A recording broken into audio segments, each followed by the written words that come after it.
I just had to come on to record this because I was just giving a client some Voxer coaching on something she's experiencing that is around when you have separated from someone who wants to be centered. They want to be the center of attention. They think that they are the star of all of the show and that you just need to bow down to them and do what they want. Like, this is the relationship that you become accustomed to.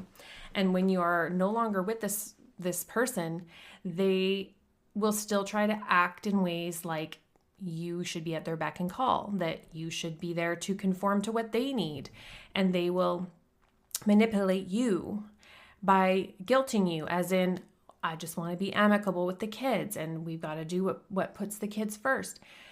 And so there's that part of you that's like, yeah, no, that's true. I do want to do that, until you realize you're not doing that. You're only throwing that out there because you want to get what you want. And would you jump at the chance to be amicable with me when I need something for the kids or when I am trying to put the kids first? You will notice with these men, the answer is no. And so you have to look at your energy and how you have shown up as the energy of, how can I please you? How can I bend over backwards? How can I make sure I'm seen in a certain way as the good wife, the good mother, the good person, the kind one, the flexible one, the easygoing one, the one that always wants to help, the one that always wants to fix and get in there and micromanage and all that shit. That is how you end up in a relationship with someone who's going to walk all over you. And we have to be able to own those traits within ourselves if we ever want to have any hope of a relationship where that dynamic is not going on, where you're actually with someone who is your equal in every way as far as what they bring to the relationship. And when you have kids with someone that throws these words around like, you're selfish, or I want to put the kids first, but I see that's not your priority, or I want to be amicable and let's just get along. And they'll throw that lingo out there. And you're like, yeah, that is what I want. And so, yeah, let me bend over backwards and continue giving you privileges as a partner when we're not together. Let me help you with the kids' problems when they're with you. And then when I ask you to work with me, there's no budging. There's no way you're going to do that. And so this is where we have to be really crystal clear on our role, our boundaries, our side of the street. And even if they throw in the guilt trips of wanting you to do something that is quote unquote for the kids' sake, ask yourself, if I presented this conundrum to them or this situation to them, would they reciprocate this favor, this provision, this adjustment in the schedule? Would they help me out if I was in a bind and I couldn't take them, heaven forbid, on my day, right? Most moms that I know and work with, they are not relinquishing their days that they have their kids. They take it very seriously. They're arranging alternative childcare if they have to work or do other things on their own parenting time, but yet I see this time and time again, that is not reciprocated, and the fathers are still relying on, I can't take them this day. I've got to go to work, or, tomorrow I've got to fly out. I've got to go out of town. I've got this, I've got that. Who knows? I got to go to Timbuktu. I can't take the kids.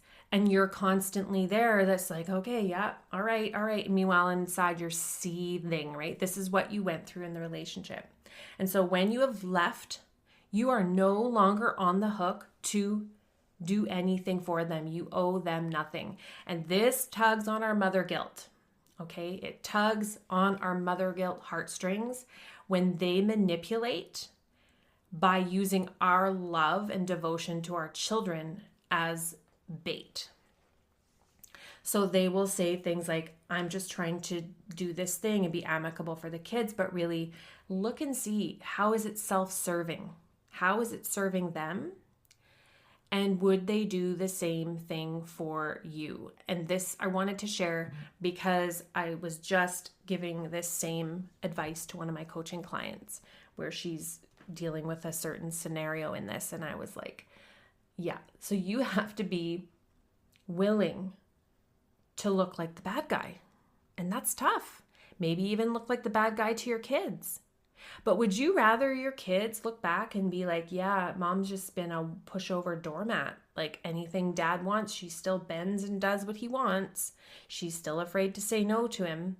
Or do you want your kids to learn what the line in the sand actually looks like? That you left and divorced this person because you don't want to have to acquiesce to their needs and bend and throw your life in a tailspin to meet their demands or what it is that their chaos. You're still allowing their chaos to come into your reality. And this is why doing this inner work is so crucial, because you're going to feel split in so many directions. You're going to feel the guilt and the anger and the rage and the resentment and the frustration. And then you're going to feel bad for your kids. And then you're going to want to give in because you do want to do what's best for your kids. But let me ask you, is it best for your kids if you continue to be a doormat to other people? Doesn't matter who it is, but in this case, their father. Do you want your sons and daughters to see you continuing to be a doormat as a grown, successful career woman? You kick ass, you have everything lined up for you in other areas of your life, but here you are still being a doormat to an ex-partner that is no longer your partner. You will notice that they are very one-sided, right? That's why these relationships do not work. I expect you to do this, that, and the other for me, but you better not ask me to do the same. Or when you ask me to do the same, I'm going to have a million and one reasons why it's not going to work or why I cannot. That's why they don't work. There is no reciprocation in these relationships, so you can bet they're not co-parenting, but they will throw it in your face when you won't bend to their will. This isn't co-parenting. This isn't working with me. This isn't putting the kids first.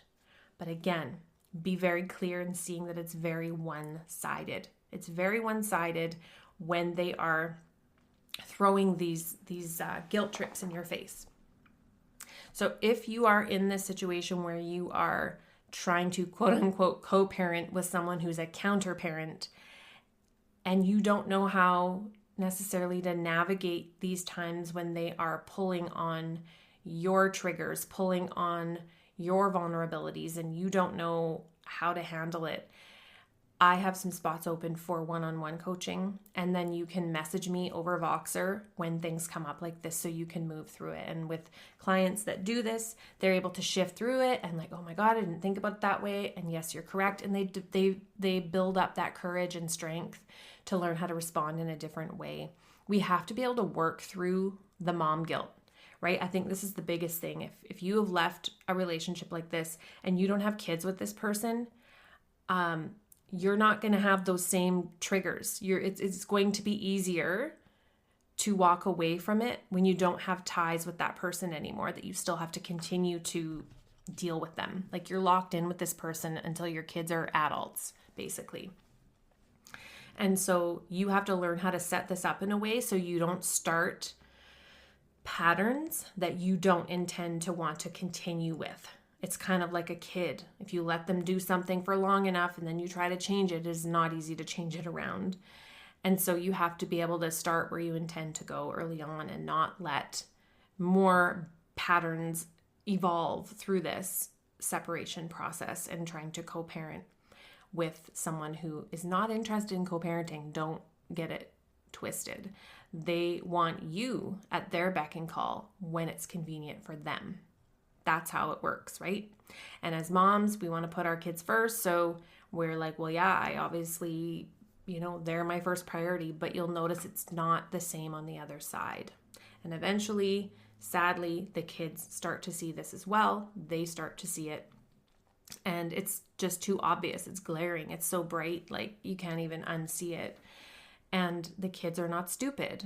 And they've got to deal with that reality that dad only shows up when it's convenient for him.